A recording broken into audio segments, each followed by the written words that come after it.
실패하면 전액 배상하고 중동 사업을 영원히 포기하겠습니다. 대한민국의 이 유례없는 폭탄 선언에 전 세계 에너지 시장은 비웃었습니다. 호르무즈 해협이 봉쇄되고 항공유 가격이 배럴당 216달러를 돌파한 2026년의 대혼란, 미국과 유럽의 정유사들조차 기술적 한계로 도망친 그 절망적인 전장에서 기름 한 방울 나지 않는 대한민국이 국가의 명운을 건도박을 시작한 겁니다. 하지만 72시간 뒤 비웃던 세계를 경악시킨 초유의 사건이 벌어집니다. 사우디아라비아, 아랍에미리트, 카타르, 쿠웨이트, 오만, 바레인, 중동의 거인 GCC 6개국 주한대사들이 약속이라도 한 듯 서울 한복판에 집결한 것입니다. 그리고 그들은 전 세계를 향해 선언했습니다. 오직 대한민국에만 에너지를 최우선으로 무제한 공급하겠다고요. 도대체 왜일까요? 자원 강국들이 백악관의 호출마저 무시하고 서울로 달려와 한국의 고개를 숙인 진짜 이유. 이건 단순한 우정이 아닙니다. 한국의 정유 공장이 멈추는 순간 자신들이 캐낸 원유는 팔 곳 없는 폐기물이 되고 세계의 하늘길은 영원히 닫힌다는 냉혹한 물리적 진실을 깨달았기 때문입니다. 미국 서부 항공유의 85%를 지배하며 초강대국의 숨통을 거머쥔 에너지 요새 대한민국.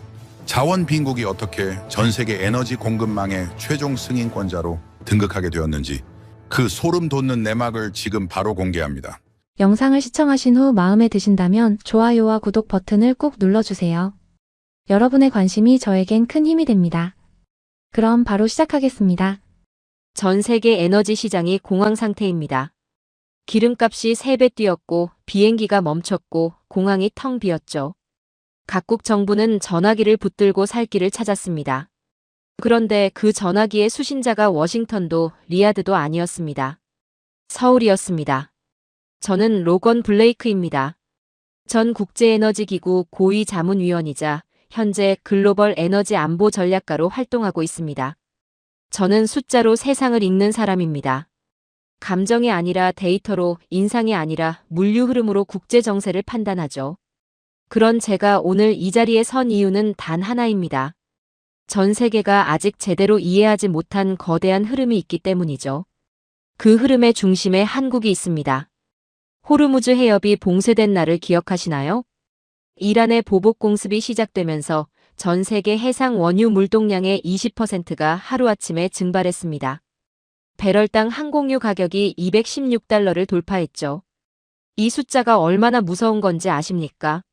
항공사들이 연간 예산으로 잡았던 기준가의 2배가 넘습니다. 비행기를 띄울수록 적자가 쌓이는 구조가 된 거죠. 항공유는 그냥 기름이 아닙니다.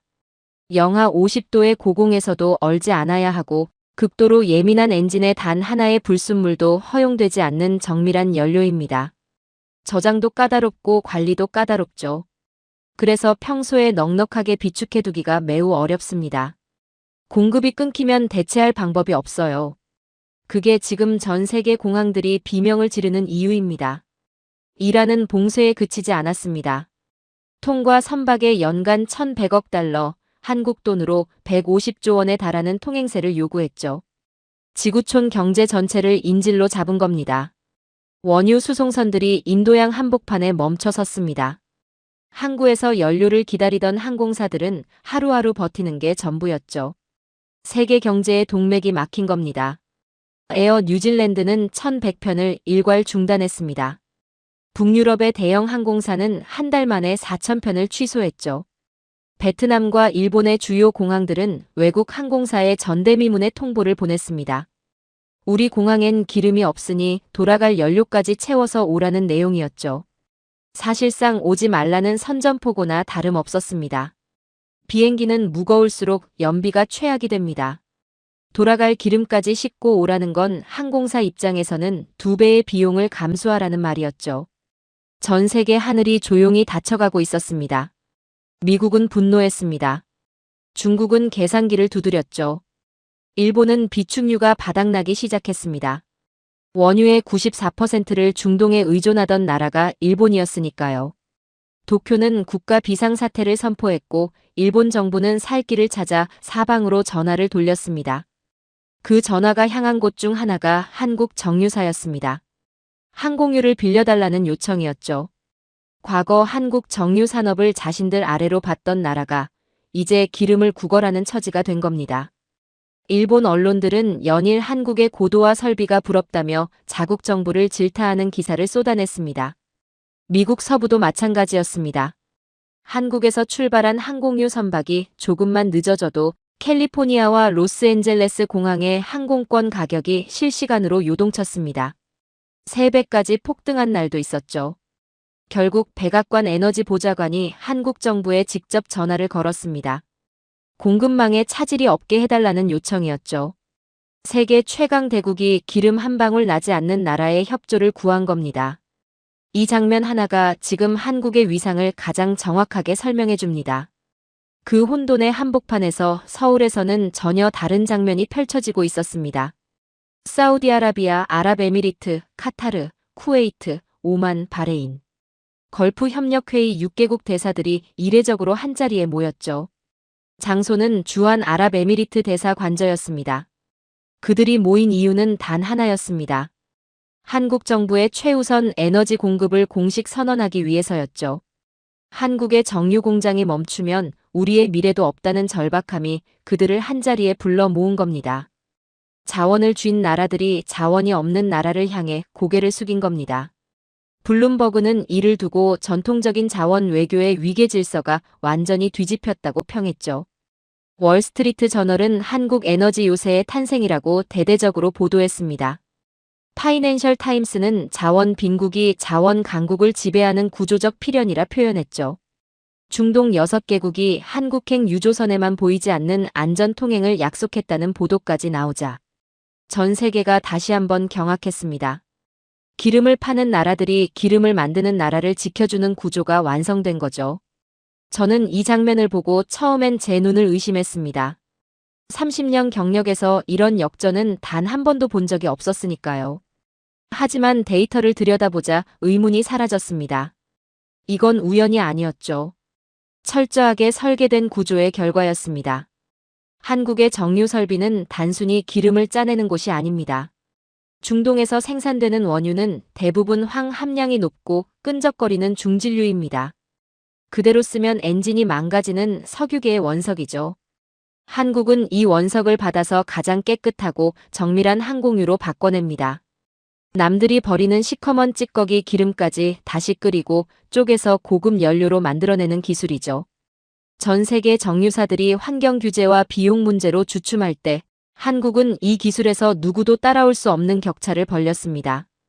울산과 여수에 위치한 한국의 정유 단지들은 단일 규모로 세계 최상위권을 다툽니다. 규모의 경제를 통해 생산 단가를 낮추면서도 품질은 세계 1위를 유지하는 이 구조는 경쟁국들이 절대 흉내낼 수 없는 기술적 요새죠. 한국은 기름을 수입하는 나라가 아닙니다. 전 세계에 에너지를 창조해서 파는 나라입니다. 중동이 원유를 캐고 한국이 그 원유에 생명을 불어넣는 거죠. 이게 산유국조차 한국의 눈치를 보게 만드는 진짜 이유입니다. 태평양 항공 네트워크의 심장이 어디냐고 묻는다면 저는 주저없이 답하겠습니다. 울산과 여수입니다. 한국이 멈추면 세계 항공이 멈추죠. 중동의 거인들이 결단했습니다. 이제 세계 경제의 생존권은 워싱턴이 아닌 한국 울산과 여수의 거대한 굴뚝 아래에서 결정됩니다. 자원 빈국 한국이 어떻게 글로벌 에너지 전쟁의 최종 승인권자가 되었는지 그 설계된 초격차의 내막을 지금부터 공개합니다. 전 세계 공항이 주차장으로 변했습니다. 비행기들이 활주로에 줄지어 세워져 있었죠. 엔진 소리가 사라진 공항은 거대한 침묵 속에 잠겼습니다. 이건 코로나 때와는 차원이 달랐습니다. 그때는 사람이 없어서 비행기가 멈췄죠. 지금은 기름이 없어서 비행기가 멈춘 겁니다. 항공사들이 올해 예산으로 잡았던 항공유 기준가는 배럴당 88달러였습니다. 합리적인 수치였죠. 그런데 현실은 216달러를 돌파했습니다. 2배가 넘는 폭등이죠. 항공사 전체 운영 비용에서 연료비가 차지하는 비중이 26%입니다.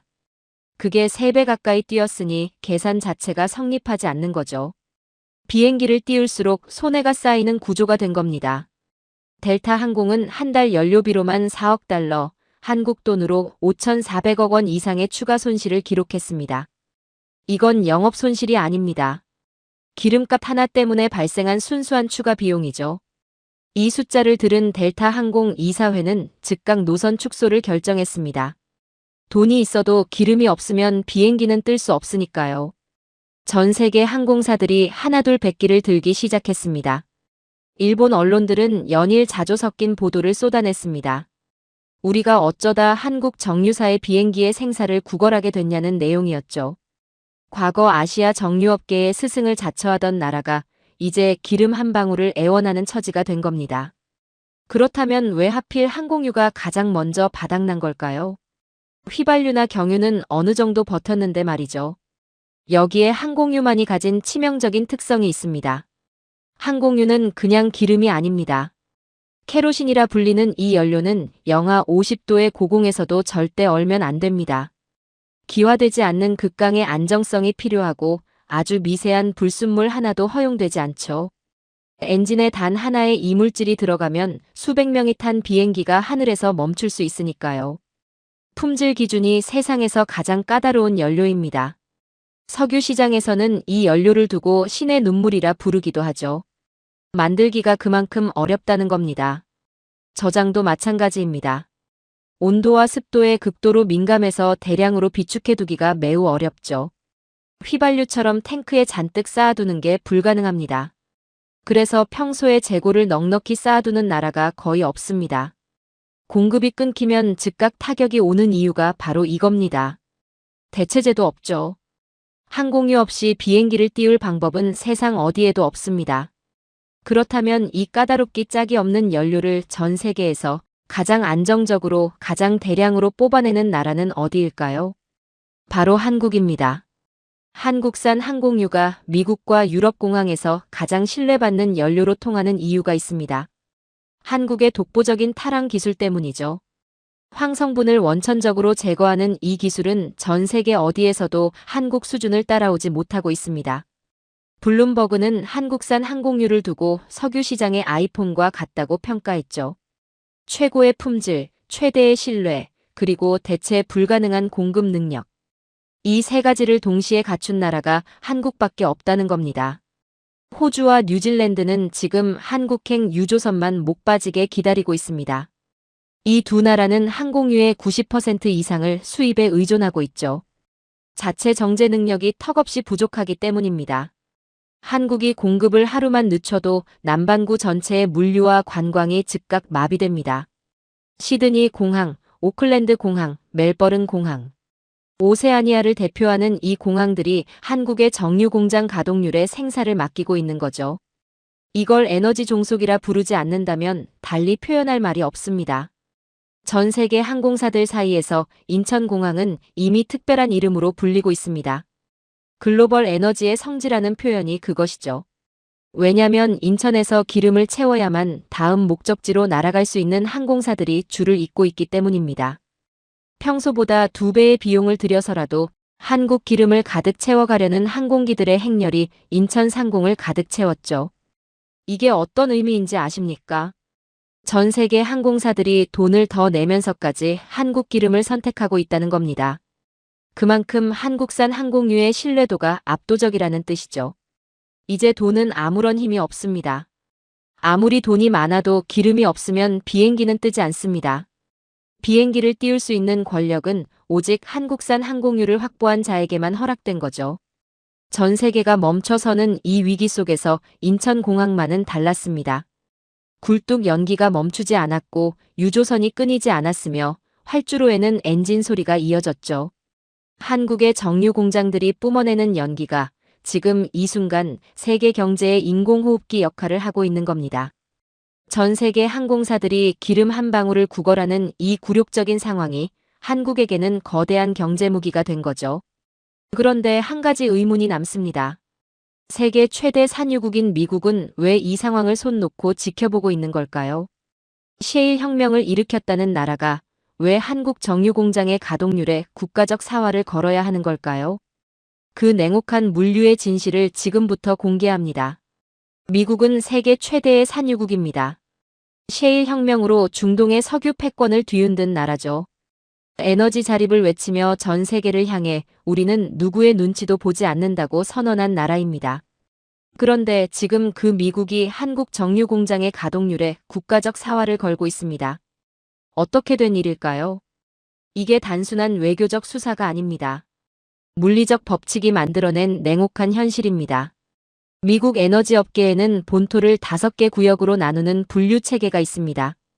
그중 서부, 그러니까 캘리포니아와 오리건, 워싱턴주 일대가 5번째 구역입니다. 업계 전문가들은 이 지역을 따로 에너지 고립지대라고 부르죠. 나머지 미국 본토와 에너지 공급망이 사실상 단절되어 있기 때문입니다. 이유는 지형에 있습니다. 거대한 로키 산맥이 미국의 동부와 서부를 철저하게 갈라놓고 있죠. 텍사스에서 뽑아낸 기름을 캘리포니아로 보내려면 이 산맥을 넘어야 합니다. 그런데 그 산맥을 가로지르는 파이프라인이 턱없이 부족합니다. 수십 년째 논의만 반복될 뿐 실질적인 인프라는 지어지지 않았죠. 세계 최강 대국이 자국 내 에너지를 자국 내에서 옮기지 못하는 구조적 함정에 빠진 겁니다. 그렇다면 배로 실어 나르면 되지 않겠느냐고 생각하실 겁니다. 바로 거기서 100년 된 족쇄가 등장합니다. 미국에는 존스법이라는 법이 있습니다. 미국 항구 사이를 오가는 물자는 반드시 미국 선박으로만 운반해야 한다는 규정이죠. 1920년에 만들어진 이 법은 자국 해운업을 보호하기 위한 목적으로 탄생했습니다. 100년 전 논리로 만들어진 법이 지금도 살아서 미국의 발목을 잡고 있는 겁니다. 문제는 미국 유조선의 수가 턱없이 부족하다는 겁니다. 그나마 있는 미국 유조선의 운임은 외국 선박의 3배에 달하죠. 텍사스에서 캘리포니아로 기름을 보내는 비용이 한국에서 태평양을 건너 캘리포니아로 기름을 수입하는 비용보다 비싸지는 황당한 역설이 발생한 겁니다. 자국 기름을 자국 땅으로 보내는 것보다 한국에서 수입하는 게 더 싸다는 거죠. 이게 현실입니다. 에너지 자립을 선언한 나라가 스스로 만든 법 때문에 에너지 종속 상태에 빠진 겁니다. 이 역설이 미국 서부를 구조적으로 한국산 항공유에 묶어두는 보이지 않는 사슬입니다. 물류 지도를 펼쳐보면 더 놀라운 사실이 드러납니다. 지리적으로 캘리포니아는 텍사스보다 한국에 더 가깝습니다. 태평양을 가로지르는 항로가 로키 산맥을 넘는 육로보다 오히려 효율적이죠. 실제 물류 비용과 운송 시간을 계산하면 나오는 냉혹한 숫자입니다. 미국 본토 안에서 기름을 옮기는 것보다 한국에서 태평양을 건너오는 게 빠르고 싸다는 겁니다.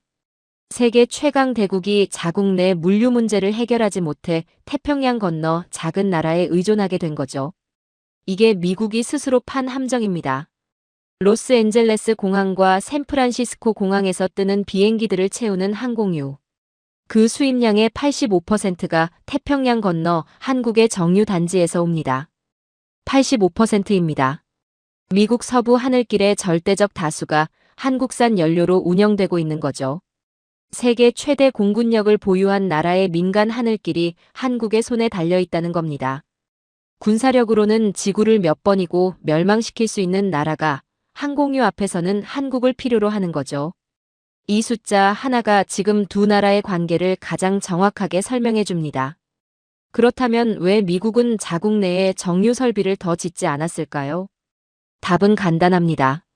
지을 수가 없었던 겁니다. 미국의 환경 규제는 신규 정유소 건설을 사실상 불가능하게 만들었습니다. 허가를 받는 데만 10년이 넘게 걸리고 각종 소송과 반대 운동이 뒤따르죠. 결국 미국 본토 정유소의 평균 연령은 50년을 훌쩍 넘겼습니다. 낡은 설비들이 환경 기준을 맞추지 못해 하나둘 문을 닫는 동안 새로운 설비는 들어서지 못했죠. 미국이 스스로 자국의 정유 능력을 갉아먹고 있는 동안 한국은 정반대의 선택을 했습니다. 수십조 원을 투입해 세계 최고 수준의 스마트 정유 단지를 완성했습니다. 울산과 여수의 정유 단지는 단일 규모로 세계 최상위권을 다투죠. 인공지능이 원유 분자를 실시간으로 분석해 최적의 항공유 배합을 계산하는 설비입니다. 미국 정유소에서는 아직도 사람이 수동으로 조작하는 밸브를 한국은 이미 수년 전에 자동화했죠. 미국이 50년 된 설비를 간신히 유지하는 동안 한국은 다음 세대의 공장을 지어 올린 겁니다. 이 격차가 지금 이 위기에서 적나라하게 드러나고 있습니다. 미국은 원유를 캐냅니다. 엄청난 양을 캐내죠. 그런데 그 원유를 쓸모 있는 항공유로 완성하는 건 한국의 기술입니다. 원석을 캐는 나라와 그 원석을 황금으로 바꾸는 나라. 둘 중 누가 더 강한 레버리지를 갖는지는 지금 이 위기가 명확하게 보여주고 있죠. 채굴은 힘이 세 보입니다. 하지만 완성하는 자가 가격을 결정하고 공급을 결정하고 운명을 결정합니다. 한국이 바로 그 완성하는 자의 자리에 올라선 겁니다. 이제 항공유는 단순한 상품이 아닙니다. 외교적 무기입니다. 존스법이 존속하는 한 미국 서부는 구조적으로 한국산 항공유의 포로가 될 수밖에 없습니다. 로키 산맥이 사라지지 않는 한 파이프라인 문제는 해결되지 않죠. 미국이 자국 정유소 규제를 풀지 않는 한 노후 설비 문제도 해결되지 않습니다. 이 세 가지 구조적 함정이 동시에 존재하는 한 미국 서부의 하늘은 한국의 손에 달려 있는 거죠. 미국 서부의 심장은 캘리포니아가 아닙니다. 한국 울산과 여수의 거대한 증류탑 아래에서 뛰고 있습니다. 트럼프 행정부가 에너지 자립을 아무리 외쳐도 그 구호가 공허하게 울리는 이유가 바로 이겁니다. 선언은 워싱턴에서 나오지만 현실은 울산에서 결정되고 있으니까요. 그런데 한 가지 의문이 남습니다. 한국은 도대체 어떻게 중동의 찌꺼기 기름을 세상에서 가장 정밀한 항공유로 바꿔내는 기술을 손에 넣은 걸까요? 남들이 버리는 시커먼 원유 찌꺼기를 황금으로 둔갑시키는 이 현대판 연금술의 비밀을 지금부터 들여다보겠습니다. 사람들은 묻습니다. 중동에도 정유 공장이 있고 미국에도 있고 유럽에도 있는데 왜 꼭 한국이어야 하냐고요? 합리적인 질문이죠. 그런데 이 질문에 제대로 답하려면 먼저 원유라는 물질의 본질부터 이해해야 합니다. 많은 분들이 원유를 그냥 땅에서 뽑아 쓰는 기름으로 알고 계시죠? 그렇지 않습니다. 원유는 그 자체로는 쓸 수 없는 원석입니다. 정제하고 가공해야 비로소 우리가 아는 연료가 되죠. 그리고 바로 이 가공의 단계에서 한국이 전 세계와 압도적인 격차를 벌렸습니다. 중동에서 생산되는 원유의 상당수는 황 함량이 높고 끈적거리는 중진류입니다. 쉽게 말해 질이 나쁜 기름이죠. 이 기름을 그대로 정제하면 항공유 같은 고급 연료는 거의 나오지 않습니다.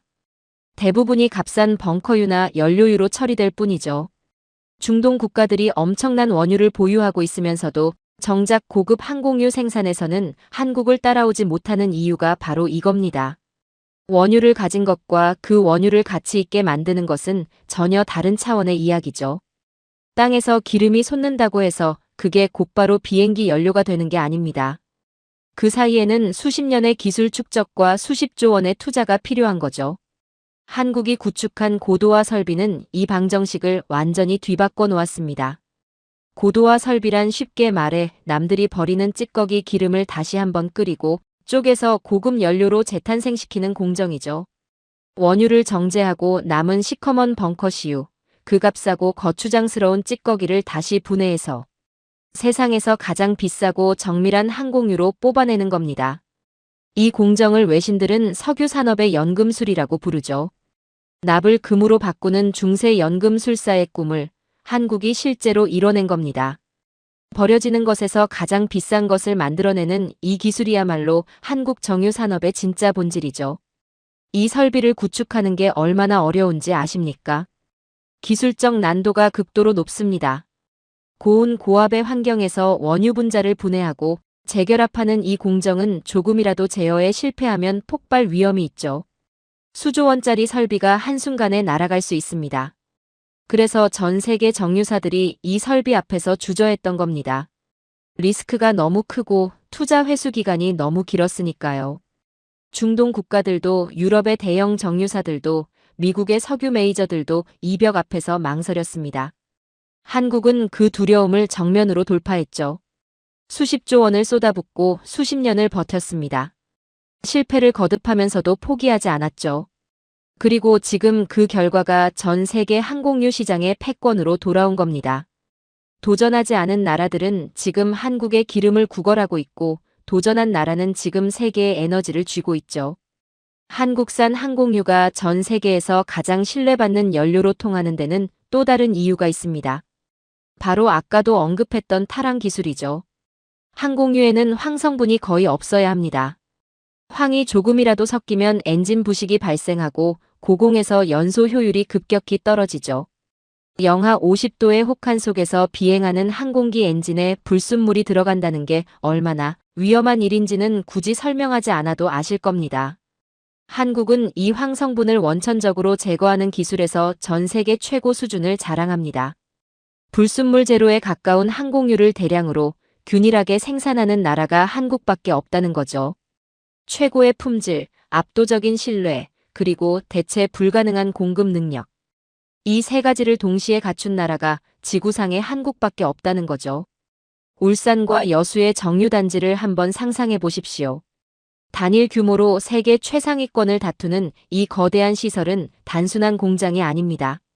수십 킬로미터에 걸쳐 펼쳐진 파이프라인과 증류탑이 밤낮 없이 가동되는 이 단지는 한국이 수십 년에 걸쳐 쌓아 올린 기술력의 집약체죠. 경쟁국들이 절대 흉내낼 수 없는 기술적 요새입니다. 규모의 경제를 통해 생산 단가를 낮추면서도 품질은 세계 최고를 유지하는 이 기이한 구조는 오직 한국만이 구현해낸 거죠. 사우디아라비아도 미국도 중국도 이 구조를 따라 하려다 포기했습니다. 한국이 벌려놓은 격차가 그만큼 넓다는 거죠. 여기서 더 놀라운 사실이 있습니다. 한국의 정유단지는 단순히 크기만 한 게 아닙니다. 스마트하기까지 하죠. 인공지능이 원유 분자를 실시간으로 분석해 최적의 배합을 계산하고 수천 개의 밸브와 파이프를 자동으로 제어합니다. 어떤 품질의 원유가 들어오더라도 최고 품질의 항공유를 뽑아내는 구조가 이미 완성되어 있는 거죠.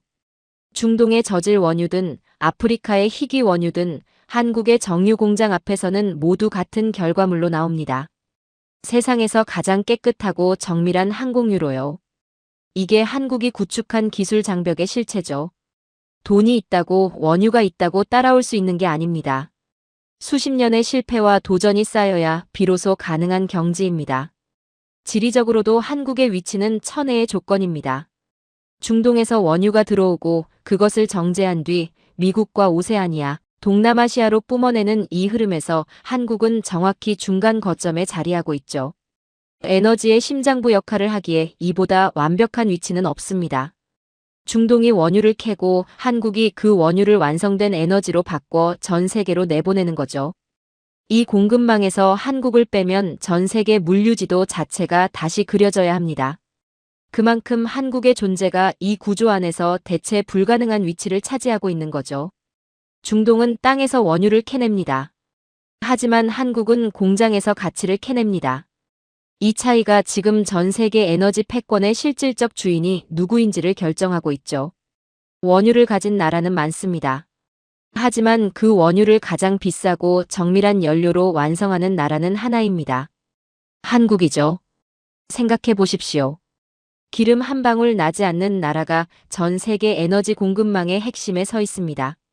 자원이 없기에 기술에 목숨을 건 나라가 자원을 가진 나라들이 감히 넘보지 못하는 자리를 차지했죠. 이 기술이 있는 한 어떤 에너지 위기가 닥쳐도 한국은 흔들리지 않습니다. 오히려 위기가 깊어질수록 한국의 가치는 더 높아지죠. 호르무즈 해협이 막힌 지금 그 사실이 전 세계 앞에 적나라하게 드러나고 있는 겁니다. 그런데 기술만으로 중동이 한국을 최우선 파트너로 선택했을까요? 그렇지 않습니다. 기술은 신뢰의 절반이죠. 나머지 절반은 전혀 다른 곳에서 만들어졌습니다. 중동의 하늘을 지켜낸 한국의 방패, 그 피로 맺어진 혈맹의 이야기가 남아 있습니다. 아랍에미리트의 하늘이 불타고 있었습니다. 드론 수백 기가 저공으로 쏟아졌고 탄도 미사일이 포물선을 그리며 도시를 향해 날아들었죠. 아부다비 시민들은 방공호로 뛰어들었고 전 세계 언론은 숨을 죽이며 그 장면을 생중계했습니다. 그 순간 누군가는 계산기를 두드렸고 누군가는 발을 뺐으며 누군가는 성명서를 발표했죠. 그런데 단 하나 아무 말 없이 방패를 들어올린 나라가 있었습니다. 한국이었습니다. 천궁2가 발사됐습니다. 첫 번째 미사일이 공중에서 산산조각 났죠. 두 번째도 세 번째도 그 다음도 마찬가지였습니다. 쏟아지는 드론과 탄도 미사일을 90% 이상의 요격률로 막아낸 겁니다. 전 세계 방산 전문가들이 경악했죠. 미국의 패트리어트보다 빠르고 이스라엘의 아이언돔보다 정밀하며 가격은 훨씬 합리적이라는 평가가 쏟아졌습니다. 중동의 하늘을 지켜낸 것은 서방의 무기가 아니었습니다. 한국의 기술이었죠. 이 장면 하나가 중동 전체의 안보 지형을 바꿔놓았습니다. 수십 년간 중동의 안보를 담당해온 나라는 미국이었습니다. 그런데 미국은 달라지고 있었죠. 자국 우선주의를 내세우며 중동에서 조금씩 발을 빼기 시작했습니다. 동맹국들의 방위비 분담을 압박하고 분쟁 지역에서의 개입을 줄여나갔죠. 중동 국가들은 서서히 깨달았습니다. 강대국의 우산은 영원하지 않다는 것을요. 그 각성의 순간 한국이 그 자리에 있었습니다. 한국은 달랐습니다. 중동이 위기에 처했을 때 짐을 싸서 나간 나라가 아니었죠. 오히려 더 깊이 들어왔습니다. 기술을 전수하고 인력을 파견하고 현지에서 함께 버텼습니다. 중동 국가들의 입장에서 한국은 계산기를 두드리는 나라가 아니라 끝까지 남아있는 나라였던 거죠. 그 신뢰가 쌓이는데 수년이 걸렸습니다. 하지만 천공투가 첫 번째 미사일을 격추하는 순간 그 신뢰는 돌이킬 수 없는 확신으로 굳어졌죠. 사우디아라비아 참모총장이 한국을 찾아왔습니다. 한 번이 아니었죠. 두 번이나 직접 방문해 한국 잠수함을 샅샅이 살폈습니다. 세계 최고 수준의 군사력을 자랑하는 나라의 참모총장이 이례적으로 재방문을 결정했다는 건 단순한 외교적 방문이 아닙니다. 도입을 결심하기 위한 마지막 확인이었죠. 한국 잠수함의 조용함, 한국 기술진의 전문성, 그리고 한국이 보여준 일관된 신뢰. 이 세 가지가 그를 두 번 움직이게 만든 겁니다. 세계 최강의 산유국이 한국 잠수함 앞에서 눈을 빛내는 이 장면은 한국 방산의 위상이 어디까지 올라섰는지를 단 하나의 그림으로 보여주죠. KF-21 전투기에 대한 관심도 폭발했습니다. 중동 6개국이 이 차세대 전투기의 도입을 동시에 검토하기 시작했죠. 수십조 원 규모의 논의가 동시다발적으로 진행되고 있는 겁니다. 왜일까요? 한국 무기는 배신하지 않는다는 인식이 중동 전역에 퍼졌기 때문입니다. 미국산 무기는 정치적 판단에 따라 수출이 막히기도 하고 기술 이전이 제한되기도 하죠. 하지만 한국은 달랐습니다. 약속한 것을 지키고 계약한 것을 납품하고 문제가 생기면 직접 와서 해결했죠. 이 단순하지만 강력한 신뢰가 중동 전체를 움직인 겁니다. 돈으로 살 수 없는 신뢰를 한국은 시간과 헌신으로 쌓아 올렸습니다. 그리고 바로 여기서 거대한 방정식이 완성됩니다. 한국의 무기가 중동의 하늘을 지키고 중동의 원유가 한국의 공장을 돌립니다. 안보와 에너지가 하나의 선순환 구조로 맞물린 거죠. 전 세계 어디에서도 찾아볼 수 없는 한국만의 독보적인 생존 방정식입니다. 중동이 한국의 최우선 에너지 공급을 선언한 건 단순한 거래가 아닙니다. 수년에 걸쳐 피로 맺어진 신뢰의 결과물이죠. 우리가 그들의 하늘을 지키기에 그들은 우리의 공장을 돌립니다. 이보다 강력한 동맹의 언어는 없죠. 이 구조가 얼마나 견고한지 생각해 보십시오. 중동이 한국의 원유 공급을 줄이면 한국의 정유 공장이 흔들립니다. 하지만 한국이 방산 협력을 멈추면 중동의 하늘이 무너지죠. 서로가 서로를 필요로 하는 구조입니다. 어느 한쪽이 이 관계를 끊으면 양쪽 모두 돌이킬 수 없는 타격을 받습니다. 이런 구조를 외교학에서는 상호 억제라고 부르죠. 한국과 중동이 만들어낸 이 상호 억제 구조는 어떤 강대국도 함부로 흔들 수 없는 철벽입니다. 미국도 중국도 러시아도 이 구조 앞에서는 함부로 끼어들 수가 없죠. 생각해 보십시오. 무기를 팔아 안보를 지키고 안보를 지켜 에너지를 얻고 에너지로 경제를 돌리는 이 삼각구조는 어떤 나라도 흉내낼 수 없는 한국만의 설계입니다.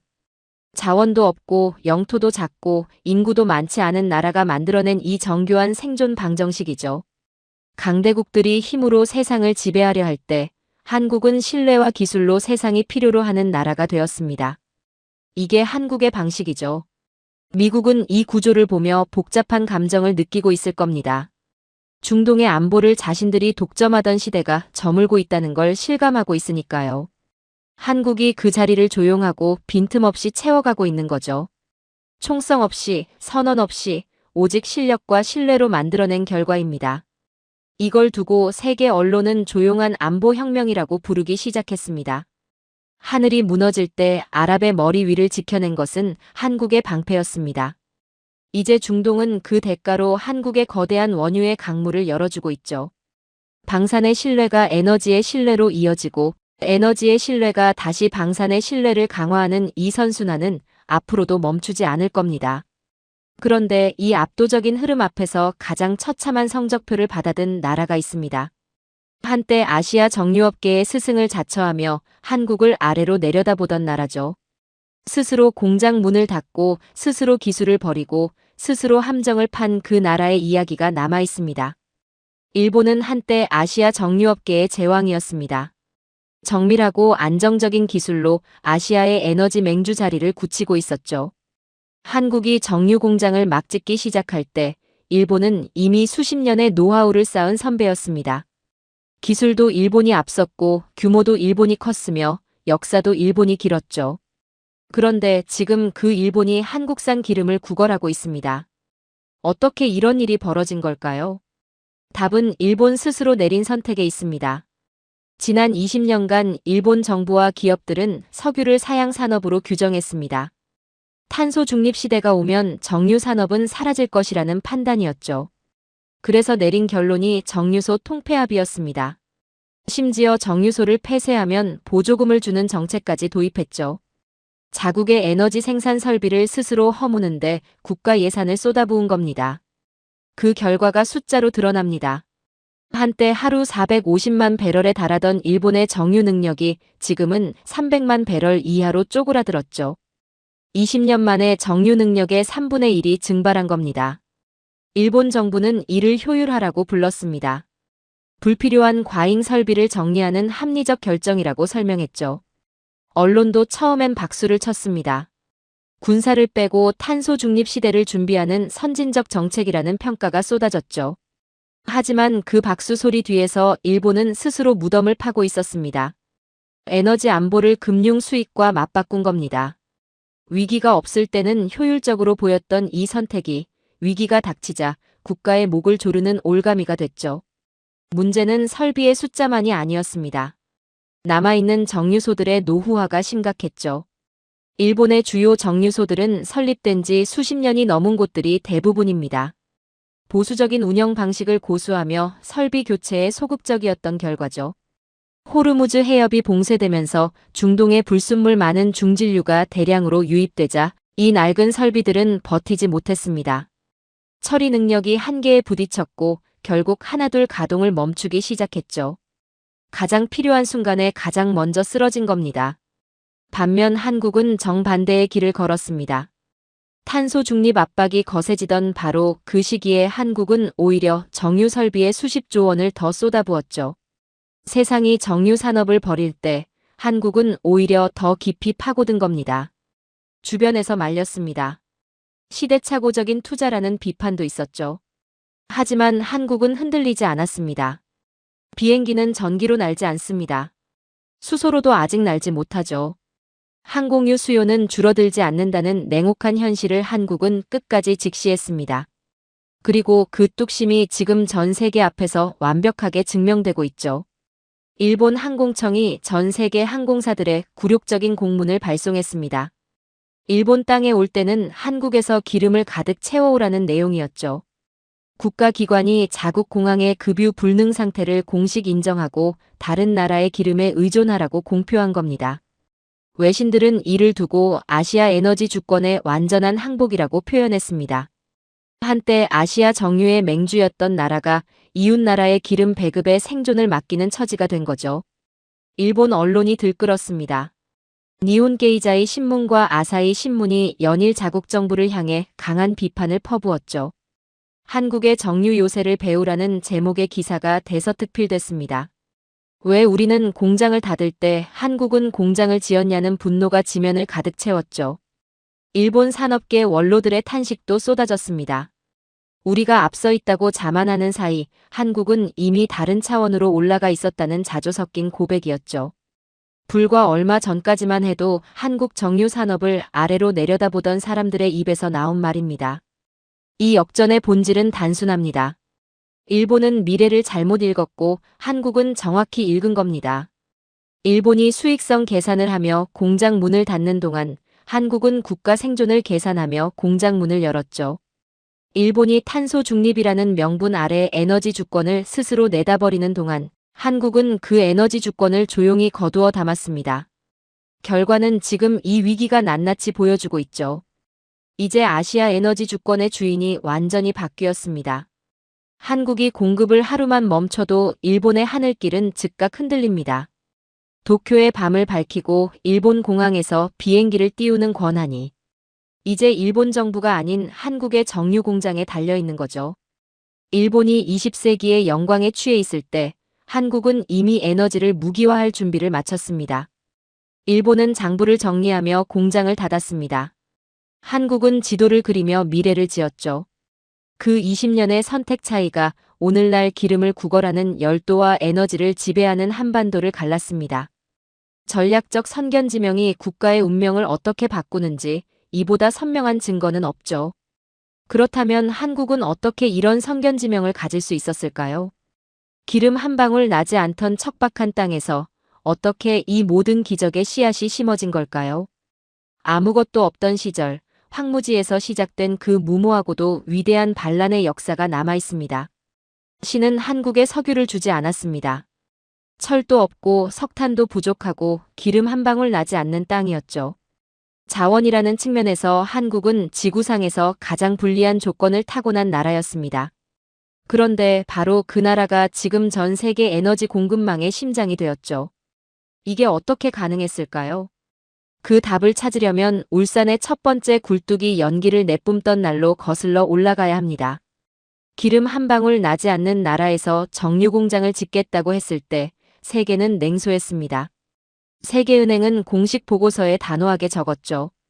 한국에는 절대 정유 공장이 들어설 수 없다고요. 자본도 없고 기술도 없고 원유도 없는 나라가 정유 산업을 하겠다는 건 무모한 망상이라는 겁니다. 국제 자본은 등을 돌렸고 기술 강국들은 코웃음을 쳤습니다. 하지만 한국은 그 보고서를 무시했습니다. 세계가 불가능하다고 선언한 그 자리에 공장을 지었죠. 울산에서 처음으로 원유를 정제해 기름을 뽑아내던 그날 한국의 운명이 바뀌기 시작했습니다. 처음엔 남의 도면을 빌려왔습니다. 외국 기술자들의 어깨 너머로 공정을 익혔죠. 실패도 수도 없이 했습니다. 설비가 터지고 공정이 멈추고 불량품이 쏟아지는 날도 있었죠. 그래도 한국의 엔지니어들은 포기하지 않았습니다. 실패할 때마다 더 깊이 파고들었고 막힐 때마다 더 집요하게 매달렸죠. 세계 최고 수준의 기술 기업들이 불가능하다고 손 놓은 공정을 한국은 밤을 새워가며 하나씩 정복해 나갔습니다. 그 과정이 쉽지 않았다는 건 당시의 기록들이 말해줍니다. 원유 한 드럼을 낭비할 여유도 없었고 설비 하나를 망가뜨릴 여유도 없었죠. 그럼에도 한국은 멈추지 않았습니다. 그 집념이 세대를 넘어 이어졌습니다. 도면을 베끼던 엔지니어의 자녀들이 그 도면을 개선했고 그 손자들은 이제 전 세계 정유소 설계와 운영 시스템을 수출하는 기술 스승이 되었죠. 한 세대가 심은 씨앗이 다음 세대에서 나무가 되고 그 다음 세대에서 거대한 숲이 된 겁니다. 가르침을 받던 나라가 이제는 가르치는 나라가 됐죠. 과거 한국의 기술을 전수해주던 서방의 정유 강국들이 이제는 한국의 설비를 배우러 찾아옵니다. 이 역전이 수십 년에 걸쳐 조용하고 집요하게 이루어진 겁니다. 그런데 이 여정에서 결정적인 전환점이 있었습니다. 전 세계를 공포로 몰아넣은 오일 쇼크가 그것이었죠. 중동 산유국들이 석유 수출을 무기화하면서 전 세계 경제가 패닉에 빠졌습니다. 기름 한 방울 나지 않는 한국은 가장 큰 타격을 받을 수밖에 없는 처지였죠. 모든 나라가 기름을 아끼고 소비를 줄이는 방어적 선택을 했습니다. 기름을 덜 쓰는 게 살아남는 방법이라고 판단했죠. 그런데 한국은 반대로 갔습니다. 위기의 한복판에서 오히려 정유 설비를 대규모로 확장하는 공격적 결단을 내린 거죠. 주변에서 말렸습니다. 지금이 어떤 시국인데 공장을 더 짓느냐는 거였죠. 하지만 한국 지도부의 판단은 달랐습니다. 위기일 때 공장을 지어야 호황 때 세계를 먹는다는 거였죠. 그리고 거기서 한 발 더 나아갔습니다. 우리가 쓸 기름만 만들지 말자.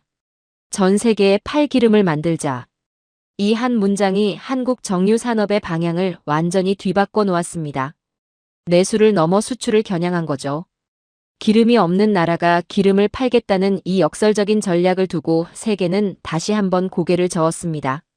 하지만 한국은 개의치 않았습니다. 그 무모해 보이던 결단이 지금 전 세계 항공유 패권의 토대가 된 거죠. 이 공격적 투자는 한 번으로 끝나지 않았습니다. 위기가 올 때마다 한국은 같은 선택을 반복했습니다. 전 세계가 움츠러들 때 한국은 전진했고 경쟁국들이 설비를 줄일 때 한국은 설비를 늘렸죠. 이 패턴이 수십 년에 걸쳐 반복되면서 한국의 정유 능력은 경쟁국들이 도저히 따라올 수 없는 수준으로 올라섰습니다. 그 결과가 지금의 수출 지표로 드러납니다. 기름 한 방울 나지 않는 나라가 석유 제품을 수출해 나라를 먹여 살리고 있죠. 반도체, 자동차와 어깨를 나란히 하며 한국의 수출을 떠받치는 품목이 석유 제품입니다. 전 세계 120개 나라로 뻗어나가는 한국의 석유 제품 수출망은 원유를 수입해서 더 비싼 가공유로 만들어 파는 이 역설적 비즈니스가 얼마나 강력한 모델인지를 증명하죠. 원유보다 비싼 가공유로 세계 경제에 숨통을 쥐는 나라.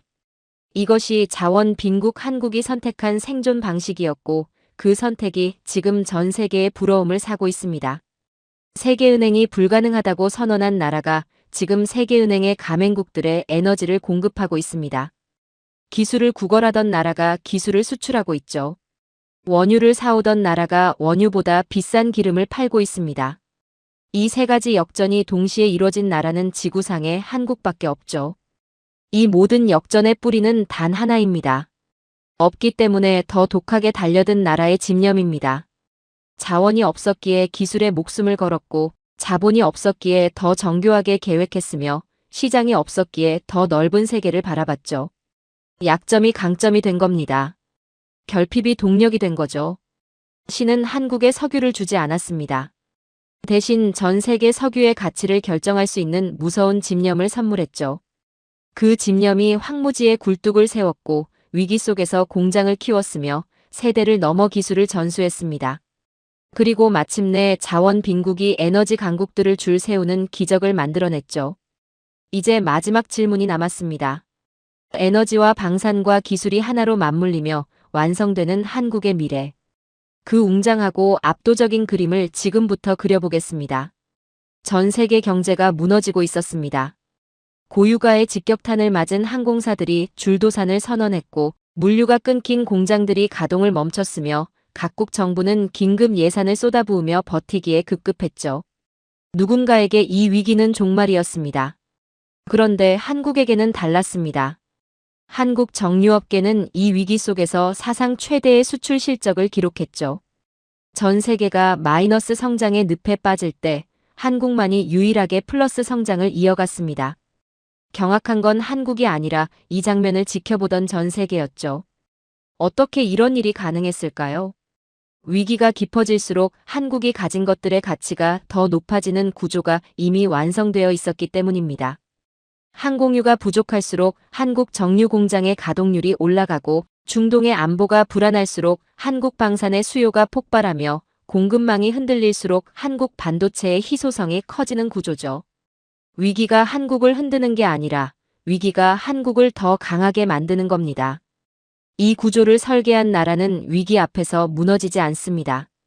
오히려 위기가 깊어질수록 더 높이 올라서죠. 저는 이것을 세 개의 엔진이 서로를 밀어주는 구조라고 부릅니다. 첫 번째 엔진은 에너지입니다.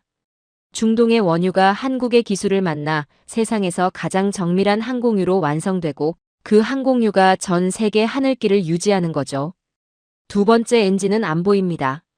한국의 무기가 중동의 하늘을 지키고 그 신뢰가 원유의 안정적 공급으로 돌아오는 방산과 에너지의 선순환이죠. 세 번째 엔진은 기술입니다. 에너지와 방산이 벌어들인 신뢰와 외화 위에서 반도체와 미래 산업이 전 세계로 뻗어나가는 구조입니다. 이 세 엔진이 서로를 밀어주고 당겨주며 돌아가는 나라. 지구상에 한국밖에 없습니다. 이 세 가지 중 하나라도 한국에 의존하지 않는 나라를 찾기가 어렵습니다. 항공유를 한국에서 공급받는 나라, 한국 무기로 하늘을 지키는 나라, 한국 반도체로 제품을 만드는 나라. 이 세 범주 중 적어도 하나에 해당하지 않는 나라는 이제 거의 없다는 거죠. 한국이 세 방향에서 동시에 세계를 연결하고 있는 겁니다. 이게 진짜 강대국의 조건입니다. 군사력이나 영토 크기가 아니라 없어지면 세계가 멈추는 나라가 되는 것이죠. 한국산이라는 브랜드의 의미도 완전히 달라졌습니다. 한국산 기름은 믿을 수 있다는 신뢰가 항공유를 넘어 수소와 암모니아 같은 미래 에너지 시장까지 확장되고 있습니다. 탄소 중립 시대가 본격화되면 수소와 암모니아가 항공유를 대체하는 핵심 연료로 떠오르게 되죠. 그 시장을 한국이 이미 선점하고 있습니다. 지금의 항공유 패권이 미래의 수소 패권으로 자연스럽게 이어지는 구조가 설계되어 있는 거죠. 한국은 현재의 에너지 시장을 지배하면서 동시에 미래의 에너지 시장까지 준비하고 있습니다. 이게 다른 나라들이 따라올 수 없는 진짜 이유입니다. 세계 경제의 리듬이 바뀌고 있습니다. 한때 세계 경제의 중심은 뉴욕의 월스트리트였습니다. 원자재 가격은 런던에서 결정됐고 에너지 패권은 중동이 쥐고 있었죠. 그런데 지금 그 질서가 흔들리고 있습니다. 전 세계 항공망의 생사가 울산과 여수에서 결정되고 중동의 안보가 한국의 방산 공장에서 만들어지며 디지털 문명의 기반이 되는 반도체가 한국의 생산 라인에서 나옵니다. 세계 경제의 리듬이 이제 한국의 공급망 위에서 연주되고 있는 거죠. 이건 과장이 아닙니다. 지금 이 위기가 적나라하게 증명하고 있는 현실입니다.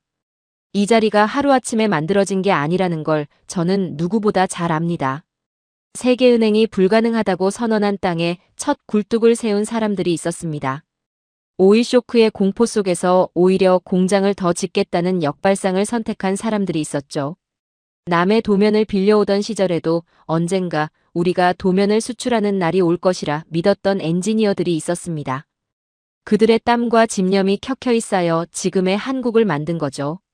지금 전 세계 하늘을 나는 비행기에 들어가는 기름이 그 집념의 결실입니다.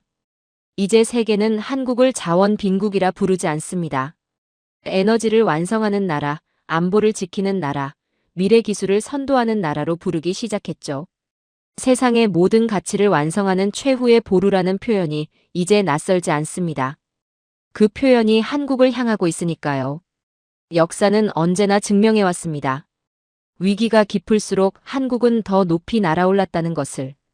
전쟁의 잿더미에서 세계 최고의 정유단지를 지었고 오일쇼크의 공포 속에서 에너지 수출국이 됐으며 전 세계가 공장 문을 닫는 탄소 중립의 압박 속에서 오히려 스마트 정유단지를 완성했습니다. 위기마다 한국은 같은 선택을 해왔죠. 두려움이 아닌 전진을, 수비가 아닌 공격을, 포기가 아닌 도전을 선택해왔습니다. 그리고 지금 이 순간도 마찬가지입니다.